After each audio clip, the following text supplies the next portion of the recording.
बिस्मिल्लाहिर्रहमानिर्रहीम। अस्सलामु अलैकुम वरहमतुल्लाहि वबरकातुहू। मैं हूँ आफ्ताब डोगरा और मैं इस वक्त मौजूद हूँ शहीद शोहदा मैदान उहद में।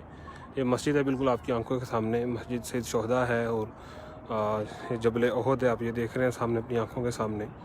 और आप सबसे एक ही रिक्वेस्ट की जाती है कि आप जैसे जैसे हमारे साथ यहाँ लाइव स्ट्रीम में शामिल हो रहे हैं वैसे वैसे इस वीडियो को शेयर कीजिए ताकि मैं अपनी जो इस लाइव को थोड़ा लंबा लेके जा सकूं। मैं पहले यहाँ से थोड़ा आप लोगों को इधर उधर करके दिखा देता हूँ यहाँ का जो मेन व्यू है। ये इस साइड पे सामने मस्जिद नबी सल्लल्लाहु अलैहि वसल्लम है। अगर मैं थोड़ा सा जूम करता हूँ तो यहाँ पे आपको मीनारे नज़र आ रहे होंगे मेरी फिंगर के बिल्कुल ऊपर। ये मस्जिद नबी सल्लल्लाहु अलैहि वसल्लम के मीनारे हैं। और अगर मैं यहीं से अपना कैमरा से करता हूँ, ये रोड है जो सीधा मस्जिद नबी से आ रहा है, तो ये रोड सीधा उहद की तरफ आता है। और यहीं पे ये मैदान उहद है। ये सारा जो इस साइड पे ले लें या आप इस साइड पे ले लें, ये सारा मैदान उहद है। और ये साथ साथ आप जबल उहद देख रहे हैं। और ये जी सामने मस्जिद शहीद शोहदा है और वो सामने जो यहाँ के शोहदा हैं उनकी कब्रें हैं यहाँ पे, जो सामने चारदीवारी की गई है। इंशाल्लाह मैं नीचे जाके भी दिखाऊंगा।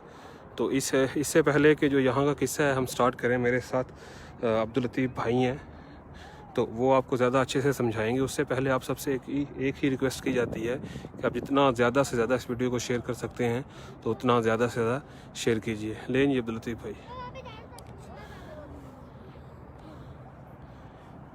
अस्सलाम वालेकुम रहमतुल्लाहि व बरकातहू। जंग उहद जो है 3 हिजरी को लड़ी गई। मुशरिकीन मक्का जो थे, मक्का के काफिर, जब उन्होंने मार खाई बदर के मैदान में 70 बंदे मरवाए, 70 कैदी हुए, तो उसका बदला लेने के लिए 3 हिजरी को 3000 का लश्कर लेकर उन्होंने मदीना के ऊपर चढ़ाई करने की कोशिश की। तो आप सल्लल्लाहु अलैहि वसल्लम ने मशवरा ये किया कि जंग की जाए शहर से बाहर निकल कर। तो आपके सामने जिस तरह से आफ्ताब भाई ने आपको दिखाया, सामने जो है मस्जिद नबी है, यानी यहाँ से तकरीबन कोई 3 किलोमीटर जो है मदीना शहर, जो उस टाइम का जो शहर था, यानी 3 किलोमीटर यहाँ से दूर था। तो आप सल्लल्लाहु अलैहि वसल्लम ने वहाँ से निकल कर इस मैदान को जो है जंग के लिए इख्तियार किया कि हम यहाँ पर लड़ेंगे, शहर से बाहर लड़ेंगे। तो ये जगह जो है इख्तियार की गई। तो ये आपके सामने देखें मस्जिद शोहदा है, उसके पीछे आपको पहाड़ नज़र आ रहा होगा। ये देखें इस तरफ ये लाइटिंग हुई पड़ी है पहाड़ के ऊपर, ये जबल उहद है। तो इस तरफ जबल उहद है और इस तरफ ये देखें चटेल मैदान है। तो इस मैदान के अंदर जो है जंग लड़ी गई।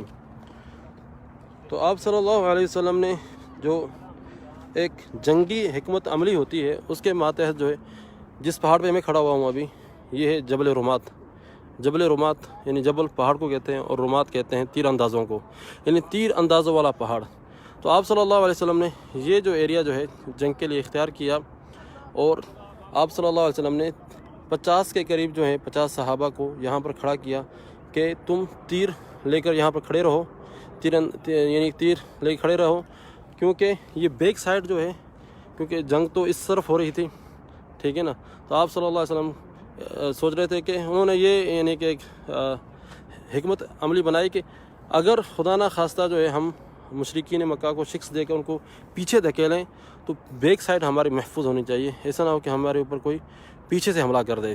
तो 50 के करीब जो है तीरंदाज यहाँ पर खड़े थे और सामने वो आपको पहाड़ी दिखाई दे रही है, उस पहाड़ी पर जो है, उस पहाड़ी की साइड में जो है अबू जहल के जो बेटे थे, इकरमा इबन अबी जहल और खालिद इबन वलीद, जो उस वक्त काफिरों के साथ थे, मुसलमान नहीं हुए थे। तो वो वहाँ से देख रहे थे कि मुसलमानों की जो दिफाई जो है जंगी हिकमत अमली बहुत ही टाइट थी, यानी बहुत ही मजबूत थी। तो उन्होंने सोचा कि अगर वो बस मौके की तलाश में थे, क्योंकि घोड़े सवार थे, उनके पास जो एक पूरी पलटन थी घोड़ों की, जो लड़ाके भी थे और जंग के लिए जो मखसूस कुछ पैदल चलने वाले होते, प्यादे होते हैं, कुछ घोड़े सवार होते हैं। तो घोड़े सवार जो टोला था उनके साथ था। तो वो जो सामने पहाड़ी आपको दिखाई दे रही है, तो वो उस पहाड़ी के पास सारा जंग का जो है जायज़ा ले रहे थे कि कहीं से जो है मुसलमानों के कोई कोताही या कमज़ोरी दिखाई दे تو ہم مسلمانوں کو جو ہے مار سکیں.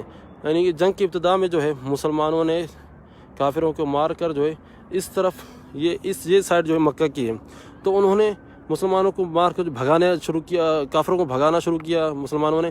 تو کافر پیچھے بھاگ رہے تھے اور مسلمان جو ہے ان کا مال غنیمت جو ہے لوٹ رہے تھے. تو پھر یہ ہوا، نبی صلی اللہ علیہ وسلم نے جو 50 بندوں کو ادھر کھڑا کیا تھا اس پہاڑ کے اوپر، یہ پہاڑ دیکھ رہے ہیں آپ ٹوٹل، تو آپ نے ان کو حکم یہ دیا تھا کہ اس وقت تک پہاڑ پر نہیں اترنا جب تک میں تمہیں نہیں بلا لوں. یعنی میرا حکم نہ آئے اس وقت تک تمہیں اترنا نہیں ہے. جب انہوں نے شروع میں دیکھا کہ مسلمان جنگ جیت رہے ہیں تو انہوں نے جو ہے سمجھا کہ شاید یہ حکم جو ہے صرف اس وقت تک کے لیے ہے جب تک جنگ ہم جیت نہیں لیتے. جنگ جیتنے کے بعد حکم ختم ہو جائے گا. تو انہوں میں سے جو ان کے کمانڈر تھے عبداللہ بن جبیر، تو انہوں نے کہا کہ اس پہاڑ سے مت اترو جب تک ہمیں نبی صلی اللہ علیہ وسلم بلانا نہیں. انہوں نے کہا کہ ہم جنگ جیت چکے ہیں، دیکھو کافر بھاگ رہے ہیں، کیوں نہ ہم بھی جو مال غنیمت لوٹیں. وہ انہوں نے یہ سمجھا کہ شاید جو حکم جو ہے ساکت ہو چکا ہے. تو وہ 40 بندے جو ہیں پہاڑ سے اتر گئے، باقی 10 بندے جو ہے اس پہاڑ کے اوپر رہے. تو اس پہاڑی کے اوپر جو دیکھ رہے تھے خالد بن ولید، تو انہوں نے جب دیکھا کہ مسلمانوں کی یہ سائڈ کمزور ہو چکی ہے تو انہوں نے پیچھے سے ادھر سے آ کر مسلمانوں کے اوپر جو ہے حملہ کیا. اور مسلمانوں کو یہی پتہ تھا کہ ہماری بیک سائڈ جو ہے محفوظ ہے. تو جب پیچھے سے حملہ ہوا، آگے سے کافر پھر دوبارہ لوٹے، تو مسلمان جو ہے بیچ میں پس کر رہ گئے. یعنی پیچھے سے بھی مار رہے تھے مسلمانوں کو، آگے سے بھی کافر جو ہے مار رہے تھے.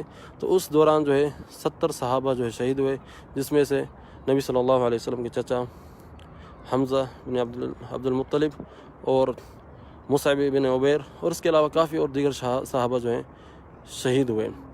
تو اس میں یہ بھی افواہ اڑ گئی کہ نبی صلی اللہ علیہ وسلم کو شہید کر دیا گیا ہے.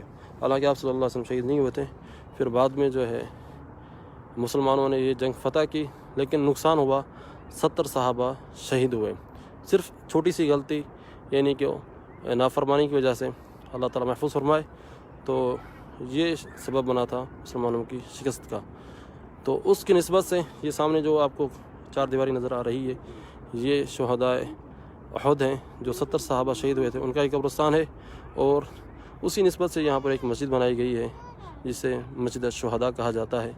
تو یہ آپ کے سامنے جبل احد ہے، احد کا پہاڑ، جس کے بارے میں رسول اللہ صلی اللہ علیہ وسلم نے فرمایا تھا کہ یہ پہاڑ جو ہے احد کا پہاڑ ہم سے محبت کرتا ہے اور ہم اس سے محبت کرتے ہیں. تو کافی فضیلت ہے اس پہاڑ کی. اور آپ نے فرمایا کہ یہ جنت کا پہاڑ ہے، جنت میں بھی یہ جو ہے احد کا پہاڑ ہوگا. تو یہ آپ کے سامنے مناظر ہیں اس پہاڑ کے. یعنی بڑی تاریخ ہے جو اس وادی کے اندر چھپی ہوئی ہے مسلمانوں کی. اس جنگ سے کافی ہمیں سبق بھی ملتا ہے کہ کمانڈر جو ہوتا ہے، جو لیڈر ہوتا ہے، اس کی اطاعت بہت ضروری ہوتی ہے. اور جب لیڈر نبی ہو تو اس کی اطاعت تو فرض ہوتی ہے. چھوٹی سی نافرمانی کی وجہ سے 70 لوگوں کی جانیں گئیں، اور اللہ تعالیٰ نے مسلمانوں کو جیتی ہوئی جنگ جو ہے مسلمان ہار گئے. بہرحال دوبارہ انہوں نے جیتی، لیکن وقتی طور پہ جو ہے نقصان ضرور ہوا. تو یہ مختصراً سی کہانی تھی آپ کے سامنے. اللہ تعالیٰ قبول و منظور فرمائے. جی بھائی نکلے نماز مسجد نبی میں پڑھتے ہیں. یہ تھا جی یہاں کا جو قصہ ہے. اور آپ باقی مزید انشاءاللہ آپ لوگوں کے ساتھ جو یہاں کی جو زیارتیں ہیں شیئر ہوتی رہیں گی، مکہ سے، مدینہ سے. آپ ابھی قصہ سن رہے تھے عبداللطیف بھائی سے، اور میں ہوں آفتاب ڈوگرا. اور انشاءاللہ یہ جو پراپر یہاں کی جو ویڈیو ہے مسجد کے اندر کی، مسجد کے باہر کی، ساری جو مکمل ڈاکومنٹری آپ لوگوں کو میرے یوٹیوب چینل پہ ملے گی. تو آپ مجھے یوٹیوب پہ بھی سبسکرائب کر سکتے ہیں اگر آپ دیکھنا چاہتے ہیں. تو میرے یوٹیوب چینل کا نام ہے آفتاب ڈوگرا.